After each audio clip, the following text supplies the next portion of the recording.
नमस्कार सभी को। और आज हम करेंगे प्रेजेंट इंडेफिनिट टेंस का पैसिव वॉइस। बिल्कुल नए तरीके से नए कॉन्सेप्ट्स के साथ हर एक छोटी छोटी बारीकियां हम सीखेंगे। और ये है क्लास नंबर थर्ड। अगर हम क्लास की बात करेंगे तो ये है आपका क्लास नंबर थर्ड। यानी इसके पहले हमने दो क्लासेज लगाई जो कि बेसिक कॉन्सेप्ट्स पे थे। और अगर आपने वो वाली क्लास नहीं देखी है तो ये दोनों क्लास है, ये दोनों को आप जरूर देखिए। Class number 1 and then class number 2 same time पे आपको आई बटन पे यहाँ पर लिंक मिल जाएगा। दोनों को समझिए। पहला था बेसिक इंट्रोडक्शन, बेसिक्स और इंट्रोडक्शन। दूसरा में था हमारा ट्रांसफॉर्मेशन कॉन्सेप्ट्स, कैसे हम पैसिव वॉइस में बदलते हैं। तो चलिए आज हम प्रेजेंट इंडेफिनिट टेंस को शुरू करते हैं और यहाँ पर स्टार्ट करते थोड़े से बेसिक डेफिनेशंस के साथ। The present indefinite tense, also known as simple present tense, in the active voice describe, यानी कि present indefinite tense active voice में क्या बताता है? An action that is habitual or general, often using the subject to perform the verb's action. यानी कि subject कोई काम जनरल तौर पे करता है या हैबिट के तौर पे करता है, उसके लिए हम प्रेजेंट इंडेफिनिट टेंस या सिंपल प्रेजेंट टेंस का इस्तेमाल करते हैं। हमने यहाँ पर दोनों पॉइंट को मेंशन किया है कि ये जो प्रेजेंट इंडेफिनिट टेंस है यही सिंपल प्रेजेंट टेंस होता है, तो इसमें कभी कंफ्यूज आप मत होइएगा। बात करते हैं कि इसमें जो सब्जेक्ट होता है वो किसी एक्शन को करता है, वो सब्जेक्ट कोई भी हो सकता है। हिंदी भी हमने लिखा है कि प्रेजेंट इंडेफिनिट टेंस, जिसमें सिंपल प्रेजेंट टेंस भी कहा जाता है, एक्टिव वॉइस में एक ऐसी क्रिया को दर्शाता है जो नियमित या समान होती है और अक्सर सब्जेक्ट का उपयोग करके क्रिया को अंजाम दिया जाता है। यानी उस एक्शन को करने का काम जो सब्जेक्ट होता है वो करता है। When converting these sentences to passive voice, the focus shifts from subject performing the action to object receiving the action. देखिए ये सारी चीजें हम ना बड़ा जल्दी में नहीं समझ पाते हैं। इस पॉइंट को समझिएगा कि जब आप एक्टिव की बात करते हैं तो वहां पर सब्जेक्ट परफॉर्म एक्शन को कर रहा होता है, यानी सब्जेक्ट वहां पर डूअर होता है। लेकिन जब आप पैसिव वॉइस में चले जाते हैं तो वहां पर जो सब्जेक्ट बनता है वो डूअर ना होकर के रिसीवर होता है। हम उसको बेसिकली जब पैसिव वॉइस में बड़ा आसान बनाने के लिए ऑब्जेक्ट लिख देते हैं सेंटेंस के शुरुआत में। No, actually that is the subject. वो सब्जेक्ट ही होता है लेकिन वो डूअर नहीं होता है। जब आप एक्टिव वॉइस की बात करेंगे तो यहां पर डूअर होता है, और जब आप पैसिव वॉइस की बात करेंगे तो यहां पर ये रिसीवर होता है। बस ध्यान इतना रखना है, ठीक है।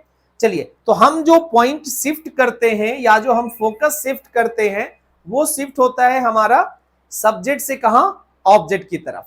जब इन वाक्यों को पैसिव वॉइस में परिवर्तित किया जाता है तो ध्यान क्रिया को अंजाम देने वाले सब्जेक्ट से हटकर क्रिया करने वाले वस्तु पर केंद्रित हो जाता है। यानी जिस पर काम किया जाता है उस पर हमारा केंद्रित हो जाता है। और इस वाले को ही हमने जो पहली और दूसरे वीडियोज करे हैं वो दोनों क्लासेज में हमने बहुत बेहतर तरीके से इसको समझाया है।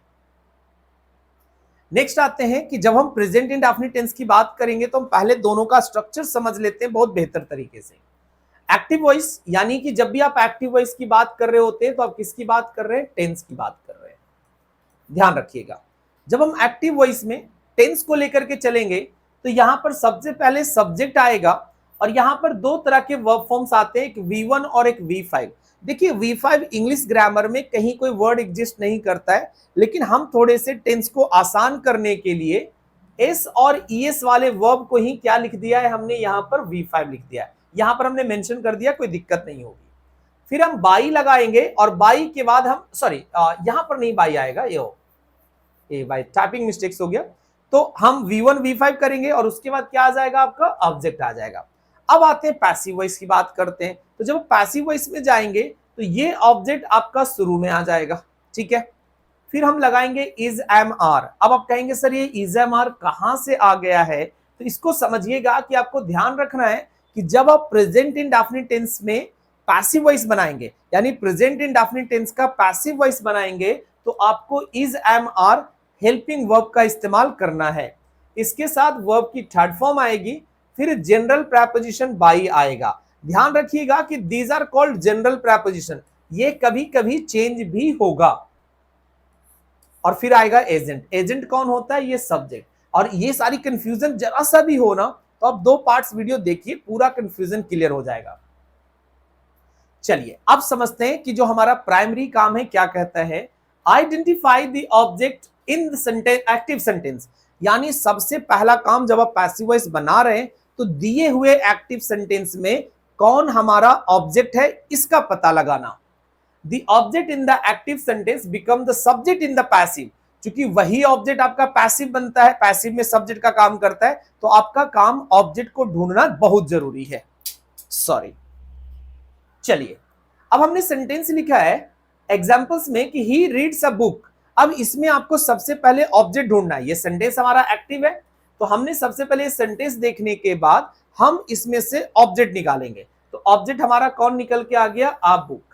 अब जिन बच्चों को ऑब्जेक्ट को ढूंढने में परेशानी होती है उनके लिए एक छोटा सा ट्रिक कि आप ऑब्जेक्ट ढूंढने के लिए क्वेश्चंस करेंगे व्हाट और whom से, ध्यान रखिएगा, और क्वेश्चन मार्क लगा लीजिए। कैसे क्वेश्चंस करेंगे जरा समझिएगा। क्वेश्चन है ही रीड्स अ बुक, अगर आप हिंदी मीडियम से आप इसका हिंदी लिख लीजिए, तो वो काम मैं कर देता हूं कि वह किताब पढ़ता है, वह किताब पढ़ता है। ये हिंदी हो गया। अब आपको क्या क्वेश्चंस करना है? व्हाट का मतलब होता है क्या, और whom का मतलब होता है किसको। आप क्वेश्चंस पूछ लीजिए वह क्या पढ़ता है, यानी कि आपको व्हाट और whom के साथ, अगर मैं थोड़ा सा इसको और एक्सपेंड कर दूं तो व्हाट और whom के साथ आप लिख लीजिएगा वर्ब, और इससे आप क्वेश्चंस कर लीजिएगा। ठीक है, क्या करता है, वह क्या करता है, तो जवाब आएगा, सॉरी वह क्या पढ़ता है, यहां पे क्वेश्चंस करना वह क्या पढ़ता है, जवाब आएगा अ बुक। तो अ बुक हमारा क्या हो गया? ऑब्जेक्ट हो गया। तो प्राइमरी काम आपका ध्यान रखेंगे, मैं रिपीट कर दे रहा हूं, हमारा प्राइमरी काम है एक्टिव सेंटेंस में ऑब्जेक्ट का पता लगाना। Next, choose the correct verb form. अब पहले आपने याद कर लिया कि प्रेजेंट इंडेफिनिट टेंस के पैसिव सेंटेंस में is, am, are helping verb का यूज होगा। तो अब हम उनमें से करेक्ट चुनेंगे। जब आप ऑब्जेक्ट लेकर के आ गए तो अब ऑब्जेक्ट के हिसाब से आपको इज, एम या आर चुनना है। हमें पता है कि एम आई के साथ लगेगा, इज सिंगुलर के साथ लगेगा और आर प्लूरल के साथ लगेगा।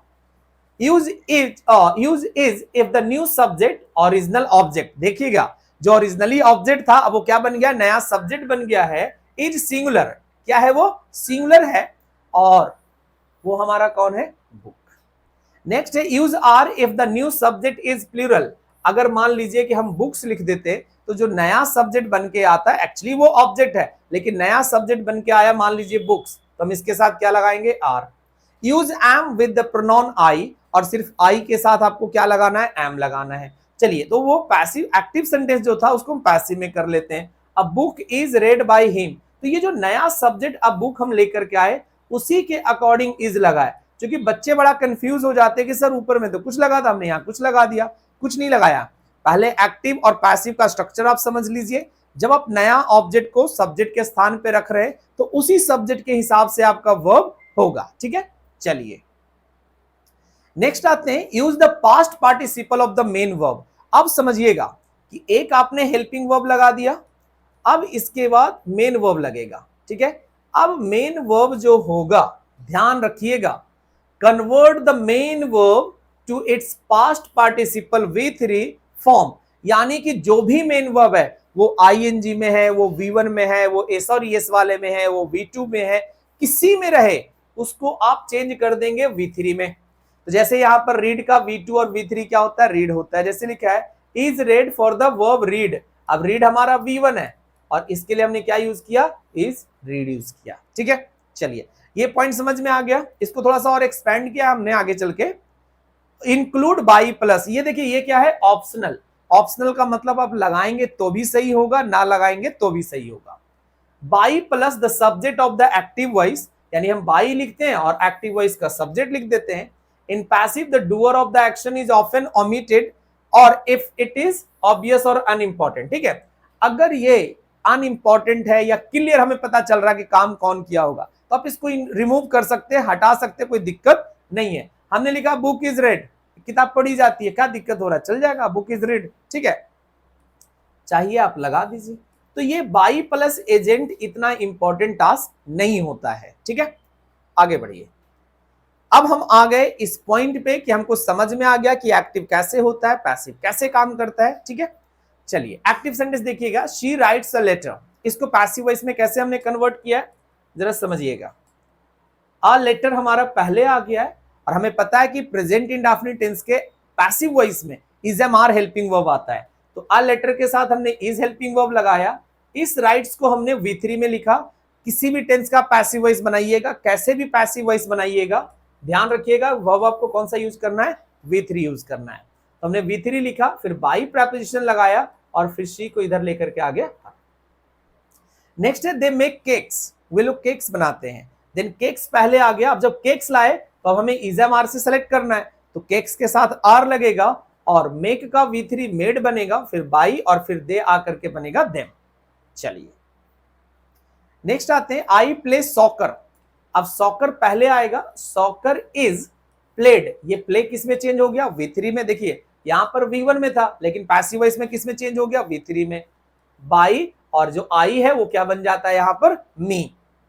The teacher explains the lesson, अब देखिएगा ये एस वाला वर्ब फॉर्म है, अब द लेसन पहले आएगा लेकिन द लेसन सिंगुलर सब्जेक्ट के रूप में बन के आएगा इधर, तो इज लग गया और एक्सप्लेन आपका एक्सप्लेन्ड बन गया बाई और द टीचर आपका बन गया द टीचर।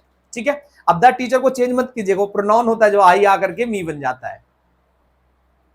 चलिए अब यहां पर एक पॉइंट और समझते हैं पहले, use of the verb to be. देखिएगा कि हम पैसिव वॉइस में इसी वर्ब टू बी का इस्तेमाल करते हैं। अब वी लाइक पार्ट नंबर 2 देखिएगा तो आपको पता चलेगा कि कैसे हम बी वर्ब के यूज करते हैं पैसिव वॉइस में। The correct form of the verb to be is am are, यहां पर टू बी का कौन सा फॉर्म यूज कर रहे हैं, is am are.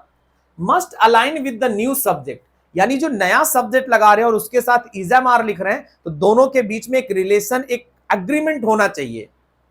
The original object in number and person, यानी नंबर और पर्सन के साथ उसको अलाइन जरूर करना है, ये नहीं कि ही लिख रहा है और ही के साथ आर लगा दिया, सर ही के साथ आर नहीं लगेगा, ही के साथ इज लगेगा। Past participle V3, always use, ध्यान रखिएगा, always use the past participle which is V3 form of the main verb regardless of the tense in passive voice, यानी वो किस टेंस का है इसका ध्यान आपको नहीं रखना है। अगर आप पैसिव वॉइस लिख रहे हैं तो सिर्फ वर्ब की कौन सी फॉर्म होगी, थर्ड फॉर्म होगी, मेन वर्ब की हमेशा थर्ड फॉर्म इस्तेमाल होगा।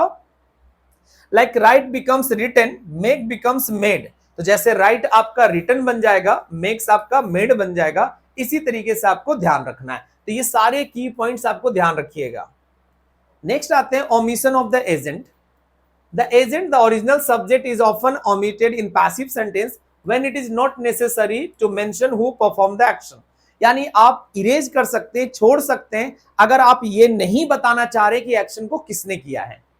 द लेटर इज सेंट, पत्र भेज दिया गया है, here it is not essential to say by whom, नहीं बताने की जरूरत है किसने भेजा है, किसके द्वारा भेजा गया, हमने डायरेक्ट लिख दिया भैया लेटर भेज दिया गया है, सर मेल भेज दिया गया है। अब नहीं हम बताने की कोशिश करें मैंने भेजा है, मेरा कलीग ने भेजा, किसने भेजा, नो प्रॉब्लम। ठीक है, तो क्यों हटाएंगे, ये आइडिया आपको लग गया।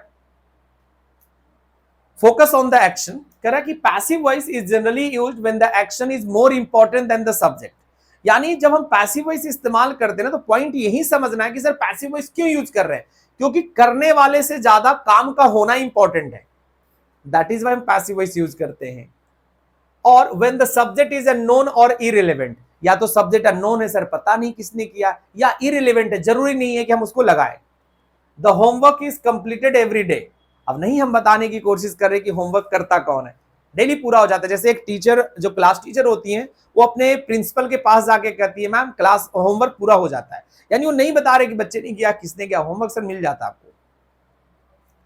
चलिए अब कुछ हम सेंटेंस पैटर्न्स को समझेंगे। ठीक है, सारी चीजें याद रखिएगा कि जैसे सेंटेंस पैटर्न्स की बात करते हैं तो सब्जेक्ट V1 S और ES, फिर ऑब्जेक्ट आता है। तो जैसे समझिएगा शी सिंग्स अ सॉन्ग, इस पे आधारित है आपका, ये सब्जेक्ट है, यहां से S वाला वर्ब लिया है, यहां से ऑब्जेक्ट लिया है। ठीक है, अब आते हैं इसको पैसिव वॉइस। तो पहले हमें ऑब्जेक्ट चाहिए, तो ऑब्जेक्ट कौन है, अ सॉन्ग, अ सॉन्ग को हमने लेकर के आए। अब हमें यूज करना है इज एम आर, तो सॉन्ग सिंगुलर है तो हमने इज यूज कर दिया। अब यूज करेंगे V3, तो यहाँ पर सिंग्स वर्ब है, इस सिंग्स को हमने V3 में यूज कर दिया संग, और फिर लगाएंगे बाई, और ये जो शी है यहां पर आके क्या बन गया, हर। नेक्स्ट आते हैं कि क्वेश्चंस कैसे बनाएंगे, अलग अलग तरीके के, जैसे प्रेजेंट इंडेफिनिट में क्वेश्चंस कैसे बनाएंगे। तो when forming questions in the passive voice the structure changes slightly, थोड़ा सा चेंज करना है आपको। क्या करिएगा, सब्जेक्ट के पहले डू डज आएगा, आपको एक्टिव वॉइस में क्या आएगा, डू डज आएगा, फिर वर्ब की बेस फॉर्म आएगी, फिर ऑब्जेक्ट आएगा, ठीक है, फिर क्या आएगा आपका, ऑब्जेक्ट आएगा। तो हमने देखा कि भैया डू डज पहले आ गया, फिर सब्जेक्ट आ गया, फिर V1 और फिर ऑब्जेक्ट। तो हम पैसिव वॉइस में क्या कर दें, क्योंकि एक्टिव वॉइस में हेल्पिंग वर्ब पहले था, तो पैसिव वॉइस में भी हेल्पिंग वर्ब पहले आ जाएगा। और पैसिव वॉइस में कौन सा हेल्पिंग वर्ब यूज कर रहे हैं, इज, एम, आर। फिर ऑब्जेक्ट आ जाएगा, ये ऑब्जेक्ट यहां आ गया। अब जो भी V1 था अब वो किस में चेंज हो जाएगा, V3 में चेंज हो जाएगा। फिर बाई लगाएंगे और फिर एजेंट के साथ क्वेश्चन मार्क लगा देंगे। चलिए, does he eat an apple, does he eat an apple. तो एन एप्पल पहले लाएंगे, लेकिन हमको ध्यान रखना है कि एन एप्पल के पहले भी आएगा इज, क्योंकि यहां डज से शुरू है। तो इज एन एप्पल ईटन, ईट जो वर्ब था V3 में ट्रांसफॉर्म हो गया ईटन, बाई लगाया हमने और ही जो है वो क्या बन गया आपका हिम। तो the helping verb is, am, are comes before the subject. ध्यान क्या रखना है कि जो नया वाला पैसिव वॉइस में आप ये लिखते हैं ना ऑब्जेक्ट, बेसिकली ये सब्जेक्ट का ही होता है, तो इसके पहले आपको हेल्पिंग वर्ब लगा देना है। नेक्स्ट आते हैं नेगेटिव, कैसे आप नेगेटिव सेंटेंस बनाएंगे। तो नेगेटिव बनाते समय आप सब्जेक्ट लिखिएगा, फिर डू नॉट या डज नॉट लिखिएगा, फिर V1 आएगा, फिर ऑब्जेक्ट आएगा। पैसिव वॉइस बनाएंगे तो ऑब्जेक्ट पहले आ जाएगा। अब यहां पर डू नॉट डज नॉट है, अब ये डू नॉट डज नॉट नहीं रहेगा, इज, एम, आर के साथ नॉट लगाएंगे आप, फिर V3 आएगा, फिर बाई प्लस एजेंट आएगा। बस इतना ही याद रखना है। For negative add not after the helping verb, क्या करिएगा कि जो हेल्पिंग वर्ब है उसके बाद आप नॉट लगा दीजिए। Like he does not play the guitar, अब कैसे करेंगे, द गिटार पहले आ जाएगा, is not played by him. I hope negative आपको समझ में आ गया।